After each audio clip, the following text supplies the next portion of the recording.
Hello commerce student, कैसे हैं आप सभी। आपका फिर से स्वागत करता हूं मैं करंट एग्जाम में। और हम आज शुरू कर रहे हैं अकाउंटिंग इक्वेशंस, जिसमें कि 5th चैप्टर है आपका। ये टीएस ग्रेवाल हम लोग कवर करेंगे। इसका जो टॉपिक है, इसका जो कॉन्सेप्ट है, आप लोग को मैं लिंक दे दूंगा इस वीडियो में, देख लेना। पहले हमारा उस वीडियो को देखेंगे तभी आपको ये क्वेश्चन समझ में आएगा। जो हमारा फर्स्ट क्वेश्चन है, यहाँ पर इलस्ट्रेशन से स्टार्ट करेंगे। फर्स्ट इलस्ट्रेशन क्वेश्चन कौन सा है देखते हैं, हम लोग कवर करते हैं इसमें। चलिए फर्स्ट हम लोग क्वेश्चन देखेंगे। इलस्ट्रेशन है यहाँ पर। पहले पूछा है इसके अंदर, show the accounting equation on the basis of the following transition. मैं ये मान के चल रहा हूँ कि आप लोग को अकाउंटिंग इक्वेशंस के बारे में पता है और आप लोग ने कुछ पढ़ा है, और नहीं पढ़ा तो पहले आप लोग को मेरी फर्स्ट वीडियो देखनी है, फिर आपको ये समझ में आएगा। चलिए फर्स्ट हमारा यहाँ पर ये, Sunil started business with cash 1 lakh rupees. Sunil ने अपना बिजनेस स्टार्ट किया है 1 लाख रुपए से। तो इसका इफेक्ट कहाँ कहाँ पड़ेगा, इसको सबसे पहले हम लोग ट्रांजेक्शन को लिख लेंगे in short. Sunil started business with cash. अब देखिए इसमें होगा क्या कि कैश हमारे पास, कैश हमारा एसेट्स होता है, तो कैश हमारे पास आता है। जब बिजनेस स्टार्ट करते हैं तो हमारे हाथ में कैश होता है, और वो बैंक से भी हो सकता है। तो कैश है यहाँ पर, जो कैश हमारा आया है यहाँ पर। और दूसरा क्या हुआ, कैपिटल हमारा यहाँ पर इंक्रीज हो जाएगा। तो सबसे पहले हमारा कैश में लिखेंगे यहाँ पर 1 लाख रुपीज। स्टॉक अभी कुछ नहीं है, फर्नीचर कुछ नहीं है, 0 क्रेडिटर भी हमारा क्या है, 0 है, जो लायबिलिटी में आता है, ये हमने लिखा हुआ है। और प्लस ये भी हमारा 1 लाख रुपए से इंक्रीज करेगा। नाउ सेकेंड ट्रांजेक्शन क्या कहता है, परचेज गुड्स इन कैश ₹50,000। तो हमने क्या किया, इसमें डुअल ट्रांजेक्शन, डुअल इफेक्ट पड़ेगा कि कैश हमारा जा रहा है, कैश में हमने खरीदा है तो कैश जा रहा है, और गुड्स हमने खरीदा है तो गुड्स आ रहे हैं। तो अब देखेंगे यहाँ पर, इसको पहले सबसे पहले ट्रांजेक्शन लिख लेते हैं। परचेज्ड गुड्स इन कैश, तो मैंने रुपीस में नहीं लिखा है, डायरेक्ट आप लोग क्वेश्चन देख के समझ सकते हैं, ट्रांजेक्शन देख लेंगे समझ में आ जाएगा। तो 50,000 मेरा यहाँ से क्या हो जा रहा है, माइनस, ओके। और गुड्स हमारा क्या हो रहा है यहाँ पर, यानी गुड्स का मतलब स्टॉक। कितना स्टॉक हमारा आ रहा है, 50,000 ही आ रहा है। सेम वैल्यू जा रहा है और सेम वैल्यू का ही हमारे पास आ रहा है एसेट साइड में, ओके।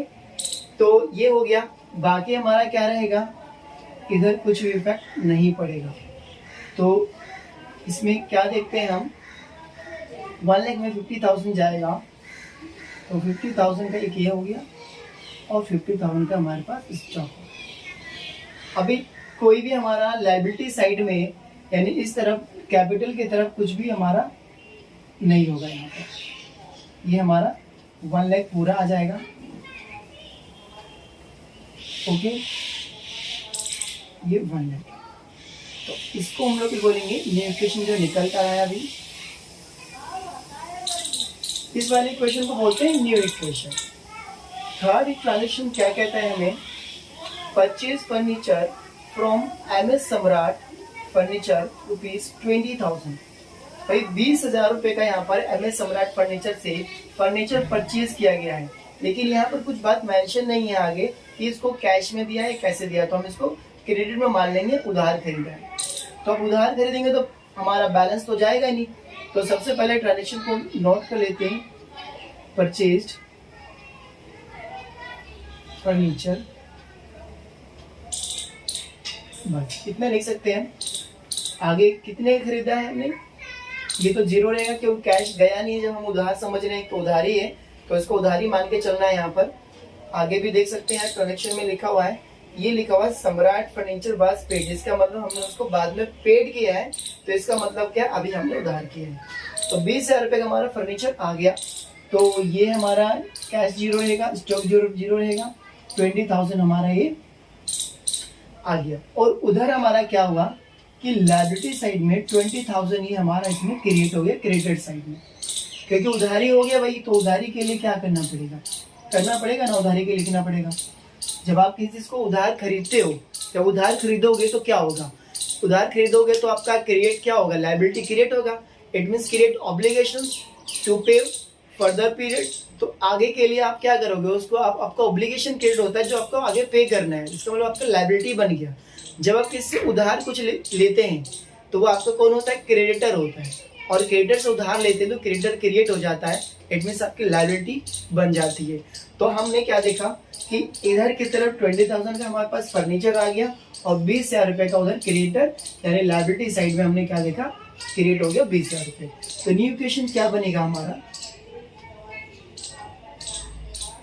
न्यू इक्वेशन बनेगा यहाँ पर, ये तो हमारा 50,000 कैश का बचा था और 50,000 हमारे पास क्या था, गुड्स था, और 20,000 हमारे पास क्या था, जो अभी हमने लिया फर्नीचर।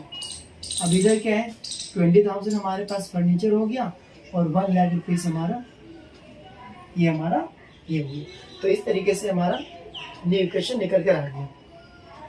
नाउ फोर्थ ट्रांजेक्शन क्या कहता है, sold goods costing 25,000 for rupees 35,000 against cash. इसका मतलब हमने कैश में बेचा है और गुड्स जो हमारा जो बेचा है हमने वो 25,000 की कॉस्टिंग का था। इट मीन्स जो आप खरीद के लेकर आए थे, यानी सुनील जो खरीद के लेकर आया था वो 25,000 रुपये कॉस्ट का गुड्स था, उसको बेच दिया कितने में, 35,000 में। यानी क्या हुआ यहाँ पर 10,000 रुपये का सीधा प्रॉफिट हो गया। आपको पता होना चाहिए कि प्रॉफिट जब भी हम करते हैं, जब कोई गेन प्रॉफिट इनकम होता है तो कैपिटल को इंक्रीज कर देता है, कैपिटल को बढ़ा देता है। और इस तरीके से हम देखेंगे यहाँ पर कि जब हमारा फायदा हो रहा है तो हम कैपिटल को इंक्रीज करेंगे जितना ये फायदा हो रहा है। तो इसको ट्रांजेक्शन को लिखेंगे, सोल्ड गुड कॉस्टिंग रुपीज 25,000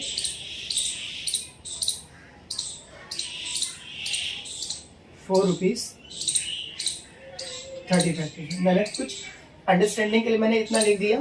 तो अब आपको करना क्या है कि भाई देखो, आपने 25,000 रुपये का सामान बेचा है, 25,000 का आपने सोल्ड कर दिया, तो कितने में बेचा, 35,000 में बेचा। तो 35,000 आपके हाथ में क्या आया, कैश आया।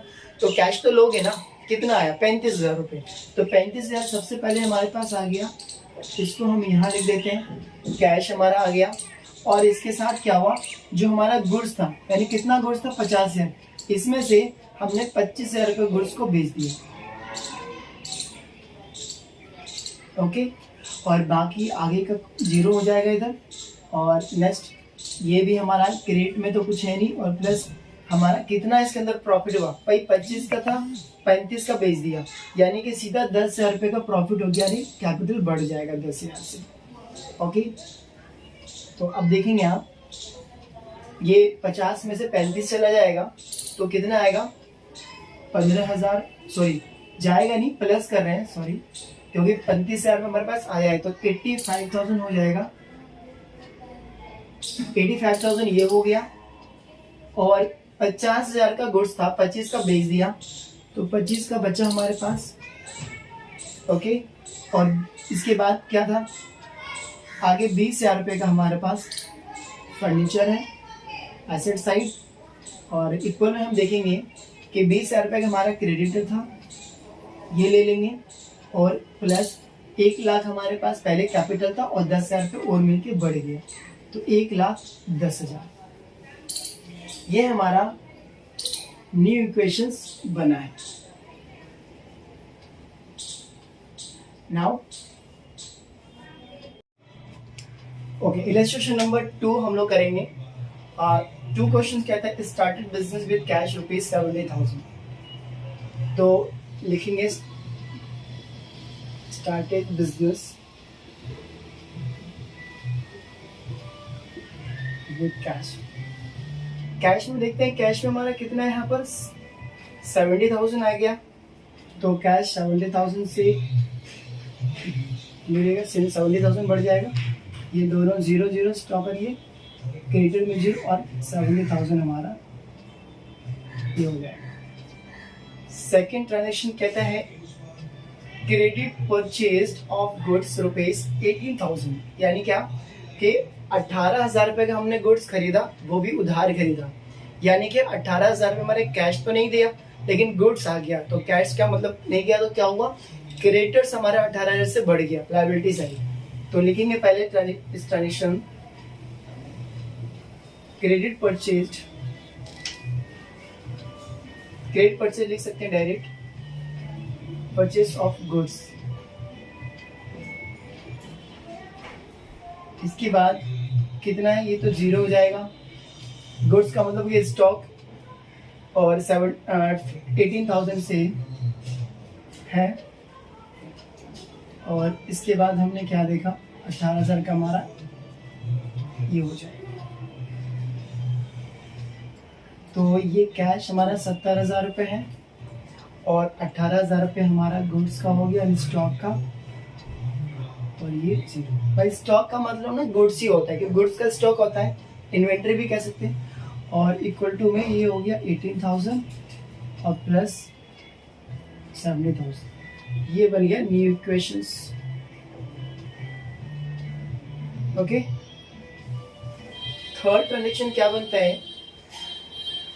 Payment made to creditors. अच्छा, अब यहाँ पर पेमेंट कर रहा है किसमें, इन फुल इंस्टॉलमेंट ₹75,000। यानी जो कहा था कि 18,000 रुपये का जो खरीदा गया था गुड्स, उसको फुल सेटलमेंट कर रहा है। फुल सेटलमेंट का मतलब ये हो गया कि जो 18,000 रुपये आपने गुड्स लिया था, अब उसको 17,500 में, 17,500 में उसको फुल सेटलमेंट कर रहा है, यानी उसको अब दोबारा कुछ नहीं देना पड़ेगा। अच्छा, बाकी जो इनके पास क्या हुआ यहाँ पर कि 500 रुपीज का प्रॉफिट हो गया। और मैंने बताया था जब प्रॉफिट होगा तो प्रॉफिट किसको बढ़ा देता है, इंक्रीज किसको कर देता है, ऑब्वियसली कैपिटल को इंक्रीज कर देता है। तो फटाक से पहले हम लोग इस ट्रांजेक्शन लिख लेते हैं, पेमेंट मेड टू क्रेडिटर्स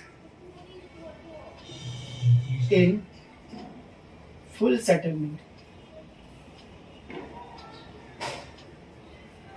भाई चलो, अब इसके अंदर हमने पेमेंट कितना कर दिया, पेमेंट तो हमने क्या है यहाँ पर 17,500, तो कैश गया 17,500, वही माइनस कर देंगे, और इसमें 0, इसमें 0, और यहाँ पर क्या करेंगे, 18,000 रुपये हमारा पूरा क्या हो जाएगा, इसमें 18,000 रुपये का पूरा माइनस कर देंगे, और इसमें क्या होगा, प्लस 500 हमारा यहाँ पर प्रॉफिट होगा। बस देख लीजिए, यहाँ पर हमने क्या किया कि 18,000 का हमने पेमेंट कर दिया। पेमेंट 18,000 नहीं किया, बल्कि 18,000 का पेमेंट हमारे तो किया हमने नहीं, जो करना था, अब वो 17,500 कर दिया। अब 17,500 में ही हमारे फुल सेटलमेंट हो गया, आगे कुछ नहीं देना पड़ेगा। तो जितना हमने लिया था वो पूरा खत्म हो जाएगा। अरे भाई देखो, 18,000 रुपये अगर मान लो आपने लोन लिया किसी से, अब आपको कोई कह रहा है कि 17,500 दे दो मुझे, आप आगे नहीं देना पड़ेगा, तो आपका कितना खत्म हो गया, 18,000 पूरा खत्म हो जाएगा ना, तो क्रेडिट पूरा खत्म हो जाएगा। तो 18,000 को पूरा माइनस कर देंगे, और बाद में जो हमें जो उसके साथ हमें बेनिफिट जो हुआ वो भी तो लेंगे, तो 500 रुपए का बेनिफिट ये हो गया। तो ये कितना हो जाएगा, इसको माइनस कर लो, यहाँ पर ये आ गया 500, और ये हो जाएगा 63,500, ठीक है ना।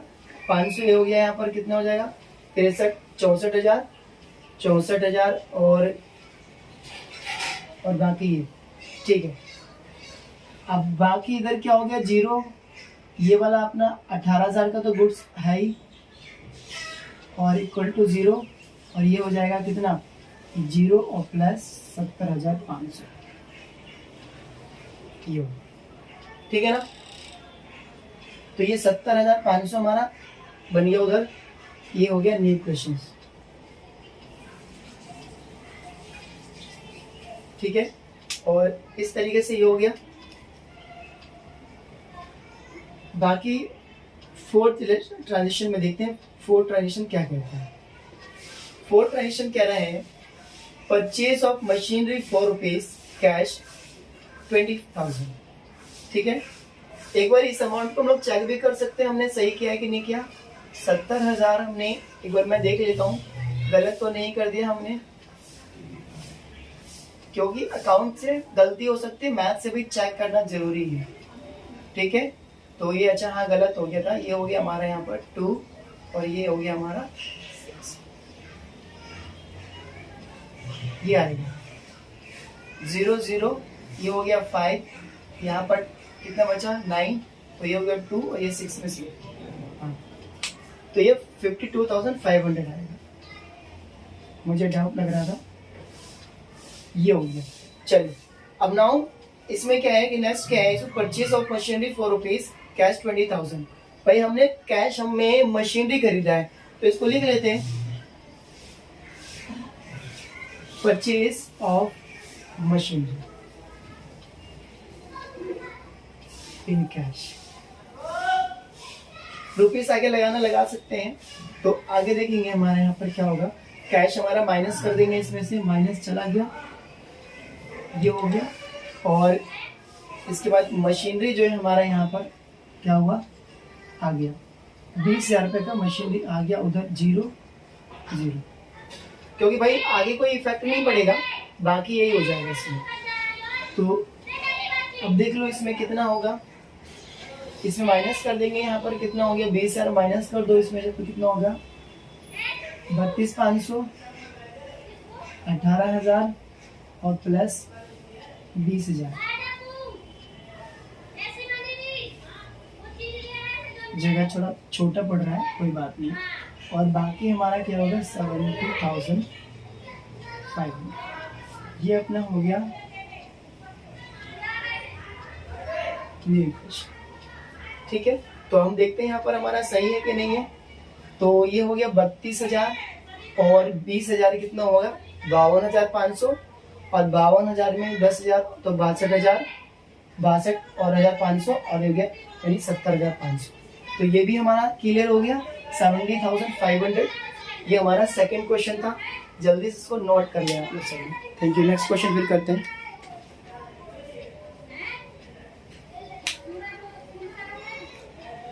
आप लोग को ये क्लियर नहीं हो रहा तो मैं ऊपर लिख देता हूं मैं, है ना। इसमें देखो 52,500 में से 20,000 माइनस करेंगे तो 32,500, तो ये आ गया। ये कैश बचा हमारे पास। गुड्स कितना बचा 18,000 और बाकी 20,000 रुपए का हमारे पास क्या आ गया मशीन। उधर क्या बचा 0 और प्लस में 70,500। ये नीचे नहीं दिख रहा है, कोई बात नहीं, मैंने यहाँ लिख दिया आप लोग को। तो ये हमारा कैश आ गया 32,500 का, 18,000 हमारा क्या कहते हैं कि गुड्स है, ये 20,000 रुपए का अभी हमने नगद में कैश में हमने क्या लिया मशीन ले लिया। और ये हमारा 0 हमारा क्रेडिट हो गया, खत्म कर दिया हमने क्रेडिट, और बाकी बच गया 70,500 इस तरह से। तो ये हमारा इक्वल हो गया। Thank you.